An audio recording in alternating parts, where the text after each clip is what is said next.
দিতেই হবে। তাই দেরি করবে না, বাইরে লাল বাজার ভোট দাঁড়িয়ে আছে, আপনাকে মন্ত্রিসভা নিয়ে যাওয়ার জন্য। আসুন। না, অনরসের হাত থেকে আপনাদের আইনকে বাঁচাতে পারবে না। দেশের বুকে যে আগুন উনি জ্বেলেছেন, সেই আগুনেই ওকে পুড়ে মরতে হবে। আমি প্রস্তুত দাদা।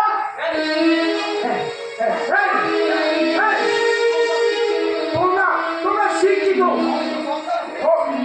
সন্তান হয়ে তোমরা পুলিশ হাতে যাবে কেন? আইন কি ঠিকই সারা দেবে।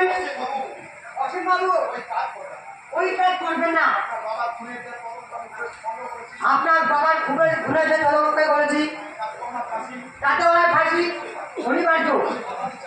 আমি কথা দিচ্ছি অসীম বাবু, আমি কথা দিচ্ছি অসীম বাবু, আদালতের ন্যায্য বিচার আপনি পাবেন। দাদা